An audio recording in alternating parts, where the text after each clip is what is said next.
So welcome back. I'm hoping that all of you have done part one of Enlightenment, Commitment, and Determination. If you haven't, put the stop button on and watch that video first, because the conversation builds and the work we're gonna do together in this session will have more meaning, will have more power, will have more context if you've done the first video previous. So if you haven't watched video one, watch video one first. If you have watched video one, welcome back. I'm really happy that we get more time together to dive deeper, and I'm really grateful for the dive we've already taken together. So let's just refresh our memory and make it really alive, what this whole entitlement thing is, right? Because it can get a bit amorphous. Like, what are we even talking about entitlement? What are we even talking about? Someone owes us something, the world owes us something, someone's gonna save us. Like, we know about that, but we wanna make it very concrete. So I gave some kind of concrete examples that I know I'm imagining we can all relate to.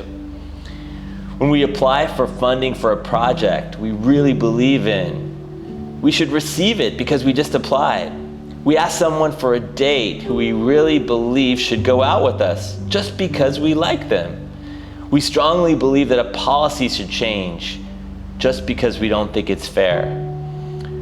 We think we should get a raise because we need more money. We think someone should listen to our feelings because we want them to.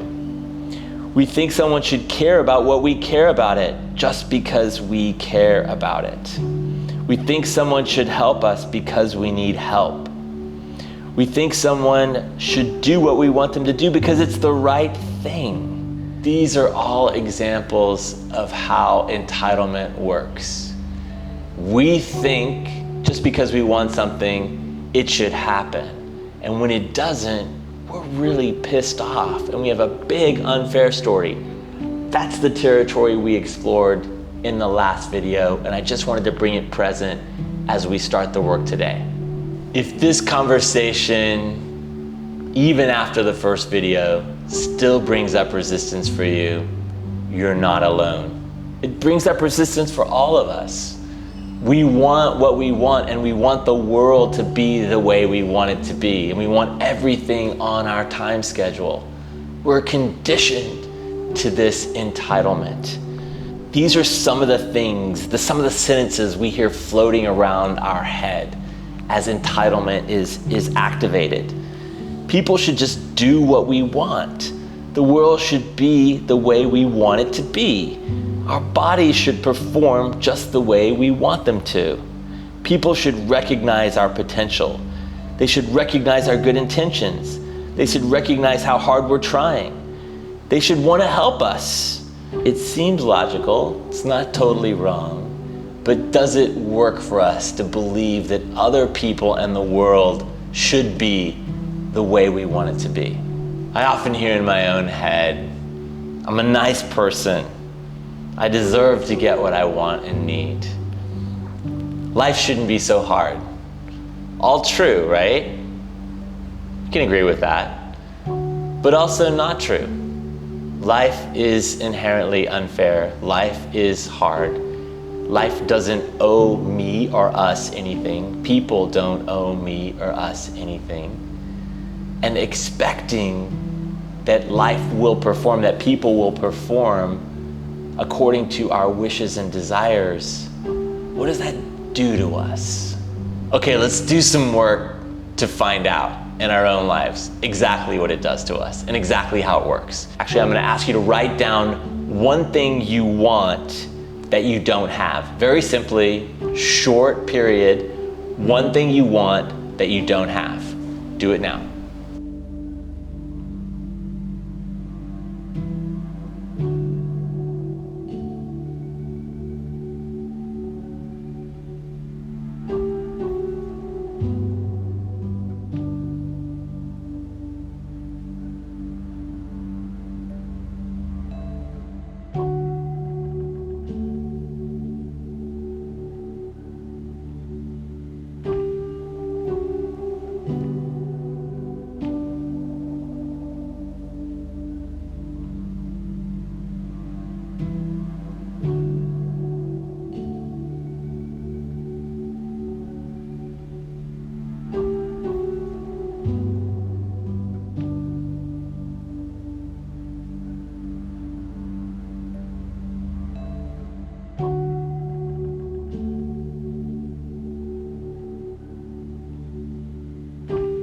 So just clarity on that. That could be anything. It could be a relationship, could be a certain salary, could be a job, could be a house, could be an organization, could be world peace, could be anything. So whatever you chose, now I'd like you to write in this next slide all the reasons why you're entitled to have it.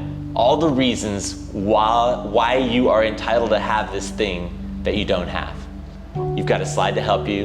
Write it down.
Great work. I hope you had fun writing down all the reasons why you're entitled. I love that part. Now I'd like you to write down how it feels to be entitled to something you don't have.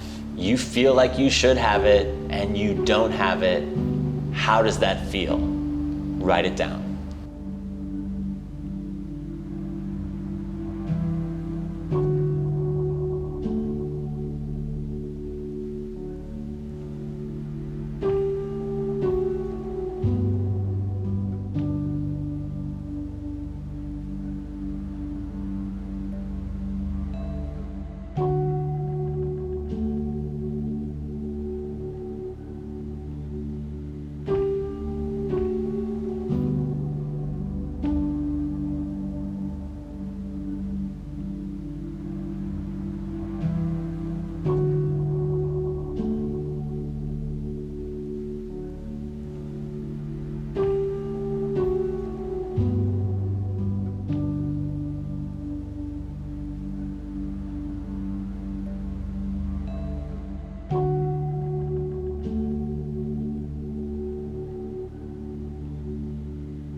Now really quickly, as you feel how it feels to be entitled to something you don't have, see if you can find an age for that feeling.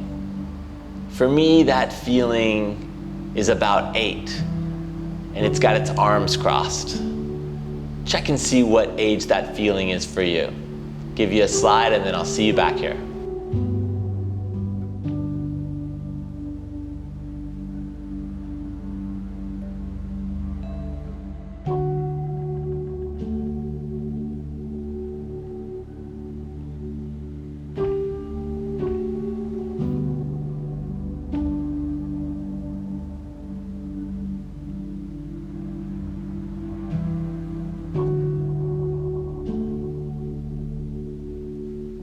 So the reason I ask you to give that feeling an age is that most of us as children didn't get what we wanted and needed.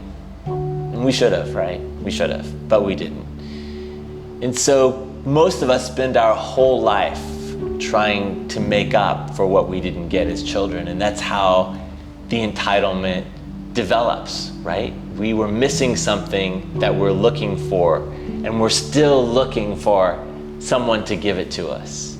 So just want to ground that we don't just dream up entitlement. Entitlement comes from our early experiences of not getting what we wanted and needed, and then looking for that later on. So great work and deep work, and I know this is a lot of writing. In this next writing prompt, I'd like you to write down all the circumstances in your life that you'd like to be different than they are. All the circumstances in your life that you'd like to be different than they are. More money, relationship status, where you live, how your body is.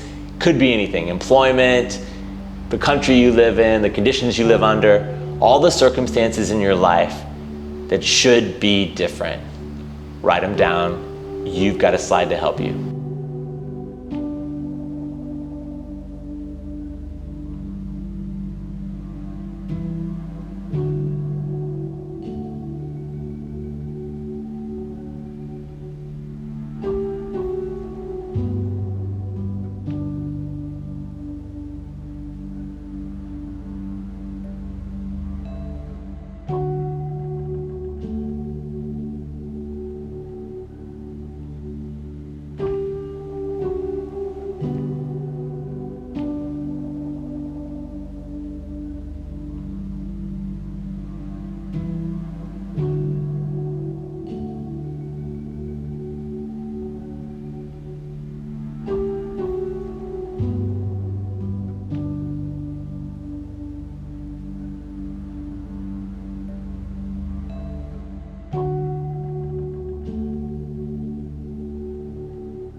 great work in how does it feel to really list and look at the circumstances that should be different in your life. How does it feel to embrace that and to notice this level of entitlement that comes with looking, these things should be different, I deserve them to be different. We're still just huddling in that awareness of how entitlement works, and I promise we're going to get to the healthier version of entitlement. But I wanted to just acknowledge, and I know I've said this a little bit before, just on a subtle level, that we're all waiting for someone to save us. We're waiting for different circumstances. We're waiting for a romantic partner. We're waiting for a teacher or leader to show us. One of my greatest teachers used to say to me often, nobody's coming. That was very disturbing to me. Nobody's coming. When I actually thought she was the one that was coming. But she would say, no one's coming to teach you the things you don't know. No one's coming to give you the things you didn't get. No one's coming to take your pain away. It's all up to you. You're the one you've been waiting for. It's all up to you. You're the one you've been waiting for. That feels like the best news and the worst news at the same time. Let's say we try that on. We're the one we've been waiting for, and it's all up to us. Let's go back to that thing that we want that we don't have. If it was all up to us, what steps would we take to get it?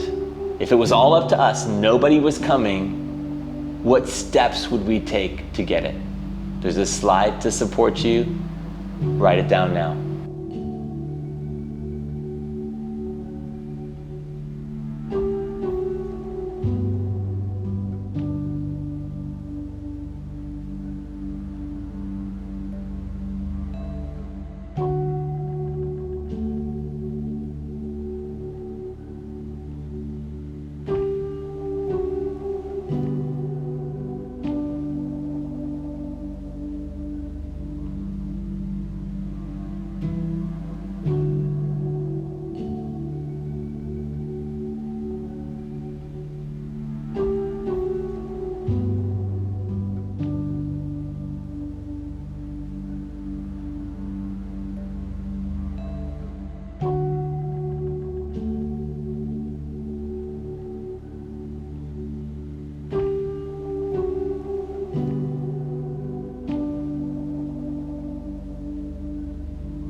And knowing that manifesting what we truly want takes commitment and determination, and really being grounded, how can we use this awareness that no one's coming, that we're the one we've been waiting for, to propel us forward? I said it was good news and bad news. How can it be just good news? How can it be the thing that motivates us, that lights us on fire, that we're the one that we've been waiting for, that we're the one that's going to make that change, that's going to deliver that thing we want? Take some time and write down how this awareness that no one's coming can propel you forward. Do it now.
How was that? My hope is that through this writing and work together, we're making friends with this news that no one's coming, that we're the one we've been waiting for, that we're the one that's going to make the change. It's all up to us. My hope is that each time we write about that, each time I say that, we get a little bit more comfortable with that. So I'm going to say some of those other sentences again, just so that we can steep in them. Life doesn't owe us anything. People don't owe us anything. And again, no one's coming to save us. And we can know that in the larger world, people are about their own agendas. So how do we get them to care about what we care about? Well, you're probably saying to yourself what I'm saying, well, we care about what they care about. And that's called empathy, right? That's called understanding. That's called collaboration. But mostly it's called empathy. And just to be clear, just because we provide empathy and understanding to our romantic partner or to someone who may fund us or someone who may give us a job or someone who could help us or our landlord or our friend, doesn't mean that they are going to care about what we care about or even give us empathy and understanding back. But it is a doorway for that possibility to happen. It is how we find our people. We offer what we want, empathy and understanding. And when it's reciprocated, we know there's a match. So I'd love you to think back to that thing that you really want that you don't have and just list out the people, the organizations, the resources you would need to have it. Just start to think about, if it's all up to me, what are the components, what are the pieces I would need to have, whatever it is, whether it's a romantic partner, a job, a house, a certain amount of money, a car, a policy change, a different condition, different policy in your country, whatever that is, what would be needed from whom? Who and what would be needed to make that thing happen? Write it down.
And now I'd love you to take a minute and think about those people, those organizations, those resources, those forces. How would you show them empathy and understanding that would enroll them in helping you have this thing you want that you don't have? So you just made a list of people and organizations and maybe groups, I don't know. how could you show those people, organizations, and groups empathy and understanding in a way that brought them into alignment with your desire to have this thing? Go ahead and write it down. You got a slide to support you.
And I know it's been a fast, deep ride together, and I've asked you to consider a lot of things that are confronting for all of us.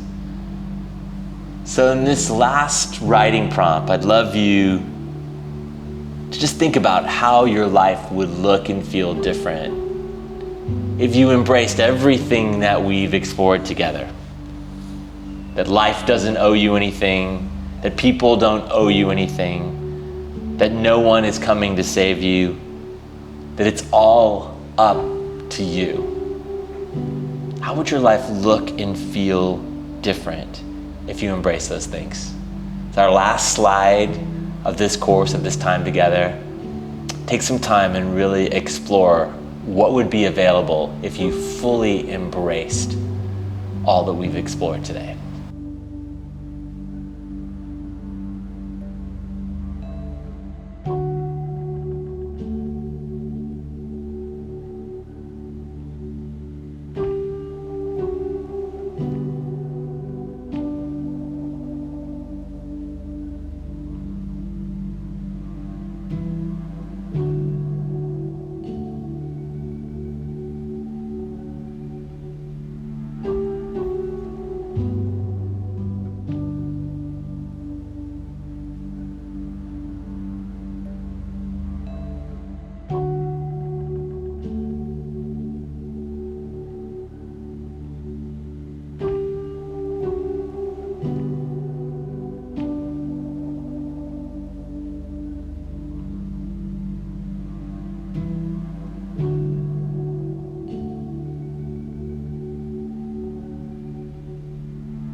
Great work, everybody. And again, my sincere thanks for doing this work together in this virtual space. This is brave, courageous work.